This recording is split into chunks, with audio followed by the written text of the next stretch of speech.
Sugar mommy idaman. Wanita yang bikin aku mabuk cinta ternyata tante sahabatku.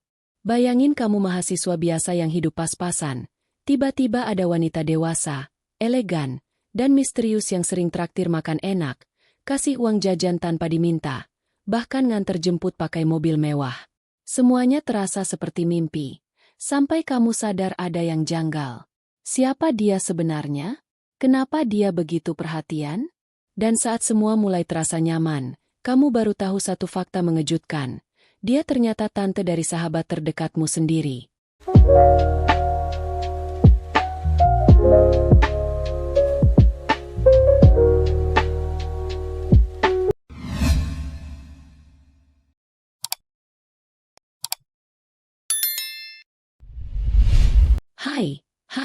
Hai, selamat datang kembali di Celoteh Tante, tempat nongkrong virtualnya para penikmat cerita dewasa yang penuh romansa, rahasia, dan kejutan manis tak terduga. Di sini, kita nggak cuma dengerin kisah, tapi juga ngerasain tiap detaknya, dari yang bikin senyum-senyum sendiri, sampai yang bikin dada sesek. Buat kamu yang baru mampir, selamat datang. Di channel ini, Tante bakal nemenin malam kamu dengan cerita-cerita seru dari dunia para wanita matang yang enggak kalah menggoda dari drama Korea. Malah kadang lebih bikin greget. Nah, malam ini, Tante punya satu cerita yang bakal bikin kamu mikir dua kali sebelum bilang, enggak mungkin kejadian begitu di dunia nyata. Judulnya, Sugar Mommy Idaman. Wanita yang bikin aku mabuk cinta ternyata tante sahabatku. Ceritanya tentang seorang mahasiswa muda yang tanpa sadar terjerat pesona seorang wanita dewasa, anggun, dan misterius yang ternyata adalah seseorang yang sangat dekat, bahkan terlalu dekat. Siap-siap baper, deg-degan, dan mungkin terinspirasi? Yuk, siapin posisi ternyaman kamu, karena celoteh tante malam ini akan bikin kamu susah move on. Namaku Rafa, 22 tahun. Mahasiswa tingkat akhir yang hidupnya datar-datar saja. Setiap hari aku mengulang siklus yang sama, bangun kesiangan, berangkat kuliah naik motor butut, dan nongkrong di warung kopi sambil pura-pura produktif. Aku nggak berasal dari keluarga berada. Bapakku sudah tiada, dan ibuku banting tulang jualan kue basah. Aku berjuang keras untuk lulus tepat waktu, walau skripsiku lebih sering kutinggal demi pekerjaan serabutan yang bisa bantu isi dompet. Satu-satunya pelarian dari hidup yang terasa berat ini adalah sahabatku, Dito. Kami sudah akrab sejak semester 1. Dito orangnya ceria, anak tunggal dari keluarga berada, dan sering ngajak aku nongkrong atau main ke rumahnya. Sebenarnya aku suka canggung kalau main ke rumahnya. Rumah besar, suasana dingin AC, dan pelayan rumah yang manggil, Mas Rafa, bikin aku merasa kecil. Tapi Dito selalu bikin suasana hangat. Katanya, rumahnya terlalu sepi sejak ibunya meninggal dan ayahnya tinggal di luar negeri. Sampai suatu sore yang mengubah hidupku. Bro, mampir ke rumah gue bentar, dong. Gue lupa naro charger di situ. Sekalian gue traktir makan nanti, deh. Kata Dito sambil naik motor berbonceng denganku. Saat kami sampai, aku masih berpikir ini cuma mampir biasa. Tapi waktu pintu rumah terbuka, mataku langsung terpaku pada sosok wanita yang menyambut kami. Bukan asisten rumah tangga, bukan juga tante genit seperti di film sinetron. Dia berbeda. Perempuan itu mengenakan kemeja satin longgar yang memperlihatkan lekuk tubuhnya secara tak langsung. Celananya pas di tubuh, rambutnya disanggul rapi, dan aromanya, entah kenapa langsung membuatku gugup. Oh, ini Rafa ya? Temennya Dito yang sering diceritain. Suaranya lembut, dalam, dan mengandung kepercayaan diri yang gak dibuat-buat. Aku hanya bisa mengangguk, lalu menjabat tangannya. Tangan yang lembut tapi terasa seperti pernah menggenggam hidup yang keras. Namanya Laras Ayu, kakak dari mendiang ibu Dito. Aku mencoba bersikap biasa, tapi tidak bisa mengabaikan fakta bahwa setiap kali dia melirikku, ada getaran halus yang mengalir dari ujung kulitku ke dada. Setelah charger ditemukan, Dito pamit ke atas untuk mandi sebentar. Aku menunggu di ruang tamu. Tante Laras duduk di seberang, lalu menawarkanku teh herbal hangat. Kami ngobrol basa-basi, tapi setiap kalimat darinya terasa seperti sapuan halus yang membuatku nyaman dan gugup. Aku suka anak muda yang sopan dan tahu diri. Kamu kayaknya punya banyak beban di kepala. Ya? Tanyanya tiba-tiba. Aku tak tahu harus menjawab apa. Dia menatapku bukan seperti tante pada umumnya. Ada rasa penasaran dalam matanya. Seolah dia tahu aku sedang menahan sesuatu, dan ingin membuka lapisan-lapisan dalam diriku satu persatu. Sepulang dari rumah itu, kepalaku penuh oleh aroma parfumnya, suaranya, bahkan caranya menatap. Aku tahu ini aneh. Tapi malam itu, untuk pertama kalinya, aku mimpi tentang wanita yang bukan seusiaku. Wanita itu, tante dari sahabatku sendiri. Dan tanpa aku sadari, sejak hari itu, dunia yang selama ini terasa biasa perlahan mulai berubah menjadi sesuatu yang jauh lebih menggoda, membingungkan, dan tak terkendali. Awalnya aku pikir itu hanya efek dari pertemuan singkat. Tapi ternyata, aroma wangi dari teh herbal Tante Laras seolah terus tertinggal di indraku. Bahkan saat aku mencium parfum seseorang di jalan, dan aromanya mirip, aku langsung menoleh. Tapi bukan dia. Hari-hari setelah pertemuan itu, mulai banyak hal aneh yang terjadi. Aku sedang duduk di kafe biasa, sibuk dengan laptop dan draft skripsi yang belum kemana-mana, ketika seorang barista mendekat. Mas Rafa ya? Ini pesanannya. Sudah dibayar tadi oleh yang duduk di pojok sana. Aku menoleh, hanya sempat menangkap siluet punggung seorang wanita dewasa dengan coat abu-abu elegan melangkah keluar dari pintu kaca. Rambutnya disanggul rapi. Jantungku berdetak lebih cepat. Itu dia.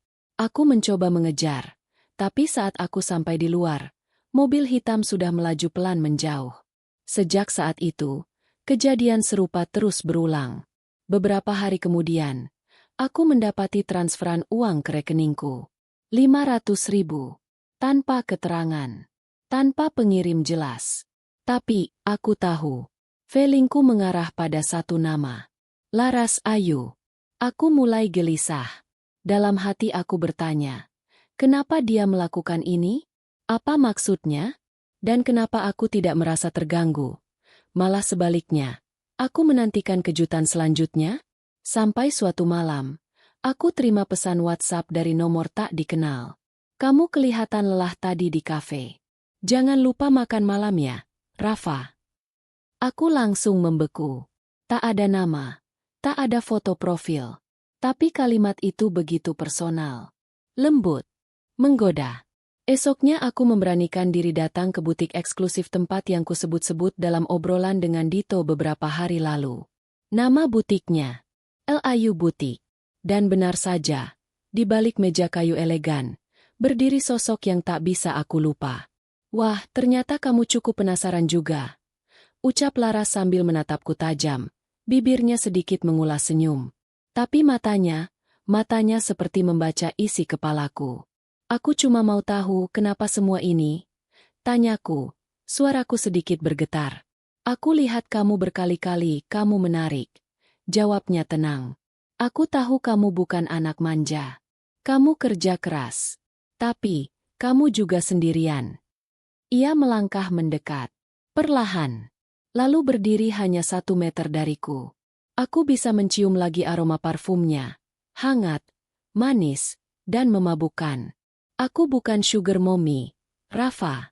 Aku hanya wanita yang tahu apa yang aku mau. Dan, aku ingin mengenalmu lebih dekat. Kalau kamu izinkan. Kata-katanya lembut, tapi menusuk. Aku seharusnya pergi. Tapi kakiku seakan menolak bergerak. Dan saat jarinya dengan ringan menyentuh lengan bajuku, aku tahu batas sudah mulai kabur. Malam itu, aku tak bisa tidur. Pikiranku penuh oleh tatapan mata itu. Dan satu pertanyaan yang belum bisa kujawab dengan jujur. Apakah aku ingin menjauh? Atau justru ingin semakin dekat? Dan kenyataannya, aku tak pernah benar-benar mencoba menjauh. Bahkan saat aku bilang pada diriku sendiri bahwa semua ini salah, kakiku justru melangkah ke arah yang berlawanan. Semenjak pertemuan di butik, Laras semakin sering muncul. Terkadang secara fisik, seperti saat dia menungguiku di parkiran kampus dengan mobil hitamnya. Kadang hanya dalam pesan suara pendek yang terdengar intim. Kamu pasti capek, Rafa. Mau aku bantu urut pundakmu malam ini? Itu bukan rayuan sembarangan. Ada ketulusan dan kelembutan yang anehnya. Terasa seperti pelukan hangat yang kutunggu-tunggu sejak lama. Dan seperti seseorang yang haus kasih sayang, aku mulai menyerah. Suatu malam, Laras mengundangku ke rumahnya. Bukan rumah Dito, tapi apartemen pribadinya yang tersembunyi di tengah kota. Ia bilang, hanya makan malam. Enggak lebih. Tapi sejak aku masuk ke sana, semuanya terasa terlalu nyaman untuk sekadar makan malam. Ruangan bergaya minimalis elegan, dengan lampu temaram yang membuat suasana jadi hangat dan menggoda. Laras mengenakan gaun hitam sederhana, tapi potongannya seperti diciptakan untuk tubuhnya. Ia berjalan tanpa alas kaki, dengan gelas wine di tangan, dan senyum di bibirnya. Aku masak sendiri malam ini, ucapnya. Kami makan sambil bicara, tertawa, dan bercerita. Tapi di sela-sela itu, ada jeda-jeda sunyi yang penuh makna. Saat tangan kami saling bersentuhan. Saat aku menatap bibirnya yang bergerak perlahan.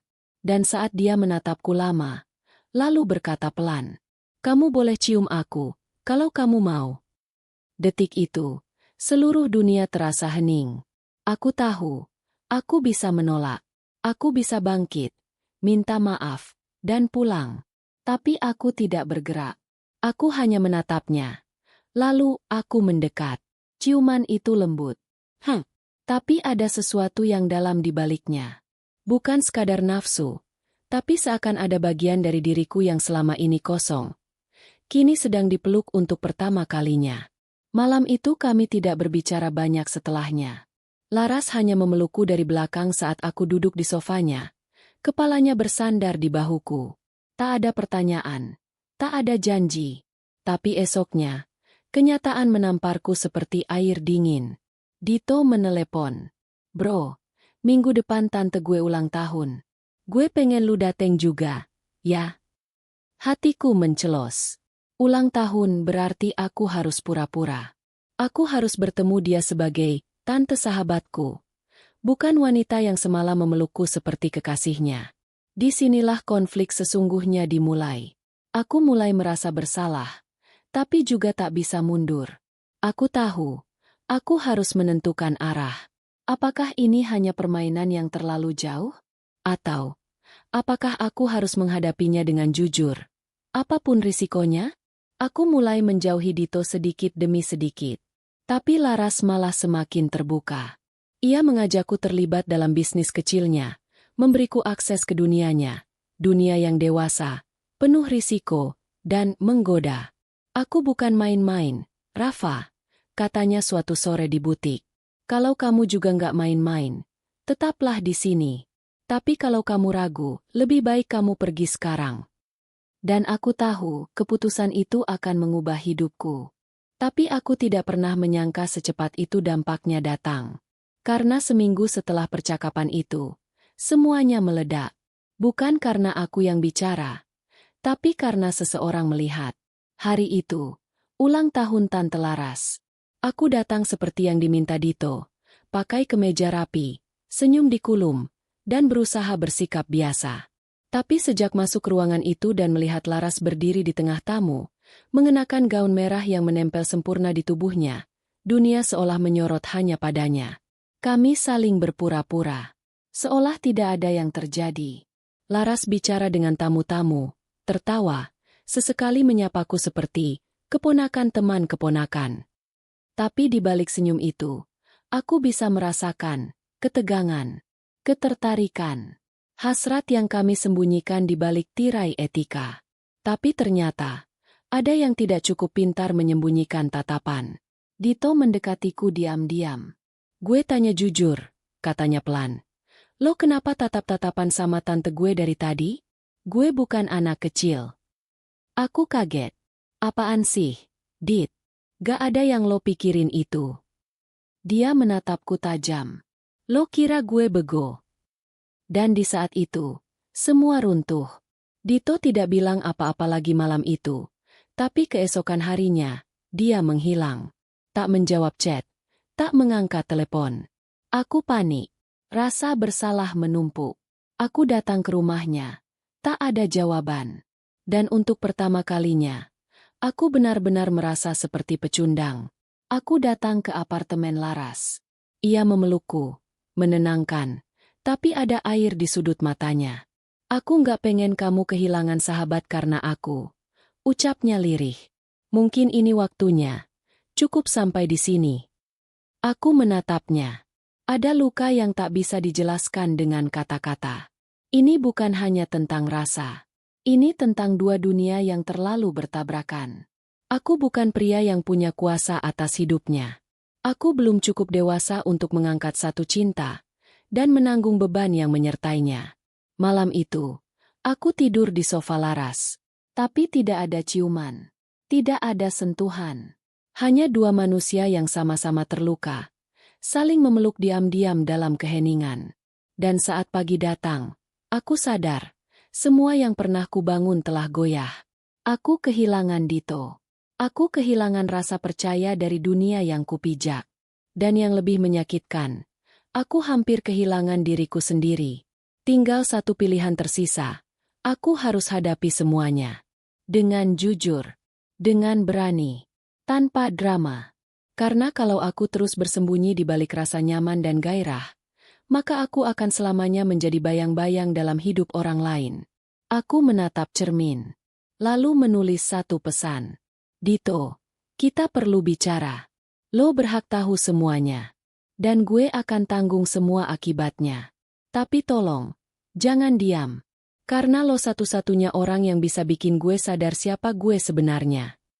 Tak lama setelah itu, aku mendapat balasan satu kata. Datang. Tanganku gemetar saat menggenggam ponsel. Satu kata itu sederhana, tapi terasa seperti kunci yang bisa membuka atau justru menghancurkan semuanya. Aku tahu, ini bukan pertemuan biasa. Ini saatnya aku menghadapi apa yang selama ini coba kutunda. Kejujuran, konsekuensi, dan harga dari cinta yang tidak wajar di mata orang lain. Aku datang ke rumah Dito sore itu. Ia membuka pintu tanpa banyak kata, lalu melangkah ke ruang tamu. Di sana, kami duduk berhadapan seperti dua orang asing. Tapi mata kami penuh luka, dan diam kami membawa sejuta rasa yang tak sempat terucap. Aku nggak akan muter-muter, kataku akhirnya. Gue jatuh cinta sama tante lo. Tapi bukan karena dia lebih tua, bukan karena uang, atau karena fantasi. Tapi karena dia satu-satunya orang yang bisa lihat gue apa adanya, tanpa nuntut gue jadi orang lain. Dito menatapku, rahangnya mengeras. Tapi dia tak memotong. Gue tahu ini salah. Gue ngerti kenapa lo marah. Tapi gue nggak bisa bohong. Perasaan ini nyata. Dan kalau lo tetap anggap gue sahabat, setidaknya izinin gue jujur. Walau akhirnya lo benci gue selamanya. Sunyi menggantung di antara kami.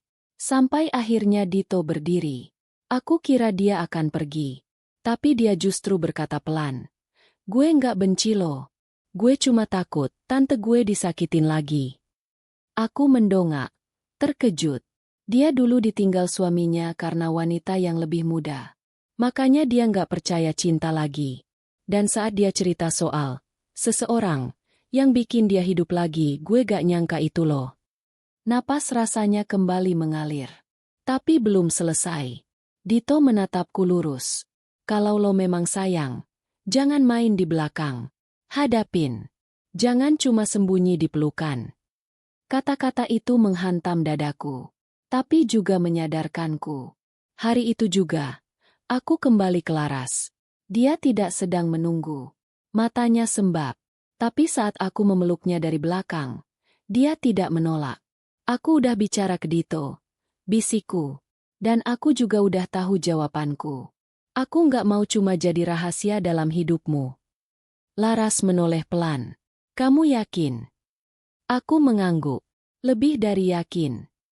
Kami tidak butuh banyak kata. Malam itu kami berbagi sesuatu yang berbeda dari sebelumnya. Bukan hanya ciuman penuh gairah, tapi juga pelukan hangat yang diliputi rasa lega. Laras menangis pelan saat aku menggenggam tangannya. Aku takut kehilangan kamu, ucapnya. Dan aku baru belajar bagaimana caranya bertahan, jawabku sambil menatap matanya. Hubungan kami tidak berubah jadi mudah setelah itu. Tapi yang berubah adalah cara kami menjalaninya. Dengan terbuka. Aku tetap kuliah, tetap kerja paruh waktu, dan perlahan belajar tentang bisnis dari Laras. Bukan sebagai anak didik, tapi sebagai pasangan yang tumbuh bersama. Dito perlahan mulai menerima. Ia tidak banyak bicara, tapi kehadirannya dalam beberapa makan malam kami adalah bentuk dukungan yang tak terucap. Dan aku tak lagi bingung siapa diriku. Aku bukan anak kecil yang mencari pelarian. Aku bukan korban, bukan pemanfaat situasi. Aku adalah pria yang memilih, dan berani menanggung semua yang datang bersama pilihan itu. Dan ternyata, memilih bukan akhir dari segalanya. Justru dari situlah semuanya dimulai. Karena ketika kamu memilih, kamu juga harus siap menghadapi pandangan orang, bisik-bisik tetangga, bahkan keraguan dalam diri sendiri yang kadang datang diam-diam, di malam-malam yang sunyi. Tapi Laras selalu tahu bagaimana membuatku yakin. Ada satu malam yang tak akan pernah aku lupakan. Kami sedang duduk berdua di balkon apartemennya. Angin malam Jakarta mengusap pelan rambutnya yang lepas. Dan ia menyandarkan kepalanya ke bahuku sambil berkata, "Kamu tahu, dulu aku kira cinta hanya cocok untuk anak muda. Tapi ternyata, cinta itu bukan soal umur, tapi soal keberanian."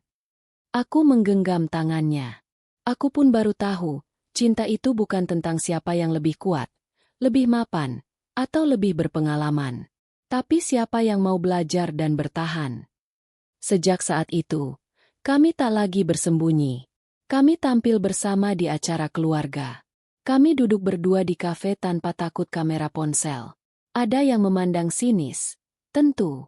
Bahkan ada teman kuliahku yang menyindir di media sosial. Tapi aku tak peduli. Yang terpenting bagiku, Laras tidak pernah merasa sendiri lagi. Dan aku tak lagi mencari tempat berlabuh. Karena aku sudah menemukannya. Dalam seorang wanita yang pernah patah, tapi memilih untuk mencintai lagi. Dalam pelukan yang tak selalu hangat, tapi selalu jujur. Dalam senyum yang mungkin tak mudah, tapi penuh kehidupan. Dito, dia mungkin tidak akan pernah sepenuhnya nyaman dengan hubungan ini. Tapi ia belajar menerima. Bahkan suatu kali ia menepuk bahuku dan berkata, "Gue lihat lo bukan numpang hidup di dia, lo beneran jalan bareng." Kalimat itu sederhana, tapi cukup untuk membuat hatiku terasa penuh. Hari demi hari berlalu, dan hubungan kami tak lagi seperti kisah rahasia yang membara. Ia berubah menjadi keseharian yang nyata. Kadang kami berdebat soal hal remeh, seperti siapa yang harus buang sampah. Kadang kami tertawa sampai lupa waktu saat masak bareng dan gagal total. Tapi di tengah semua itu, kami tetap satu hal, jujur. Dan dari semua perjalanan yang pernah kulalui, aku belajar satu hal paling penting. Cinta sejati tidak butuh izin dari dunia. Hanya butuh dua orang yang saling percaya, saling menghargai, dan saling memilih, setiap hari. Hai, bestie celoteh tante. Gimana? Udah napasnya balik lagi belum? Cerita kita malam ini memang penuh gejolak. Dari rasa penasaran, deg-degan, sampai haru yang menggigit di dada. Tapi begitulah cinta. Ya, kadang datang tanpa aba-aba. Dan menguji keberanian kita untuk memilih dan bertanggung jawab atas apa yang kita rasakan. Dari kisah Rafa dan Tante Laras, kita belajar bahwa cinta sejati bukan soal usia, status, atau pandangan orang lain. Tapi tentang dua hati yang saling menemukan dan mau bertumbuh bersama, meski jalannya nggak selalu mulus. Jangan pernah malu untuk mencintai, tapi juga jangan pernah lupa untuk mencintai dengan sadar, dengan hati yang jujur, bukan sekadar emosi sesaat. Buat kalian yang mungkin sedang ada di situasi rumit, yang cinta kalian masih sembunyi-sembunyi, atau justru lagi dalam fase kehilangan. Tante doakan semoga kalian diberi ketenangan, keberanian, dan cinta yang sehat dan hangat. Yang belum ketemu jodoh, semoga segera dipertemukan, ya. Dan kalau jodohnya nyamar jadi tante atau om, ya siapa tahu? Kalau kamu suka cerita ini, Yuk bantu channel ini tetap hidup dan terus berkarya dengan klik like, tulis komentar kamu di bawah. Kamu bakal milih siapa? Cinta atau sahabat? Share ke teman yang butuh hiburan rasa dewasa. Dan pastinya, subscribe. Biar nggak ketinggalan kisah tante-tante seru berikutnya. Sampai jumpa di episode selanjutnya di Celoteh Tante. Tempat di mana kisah cinta dewasa nggak cuma menggoda, tapi juga membuka mata dan hati.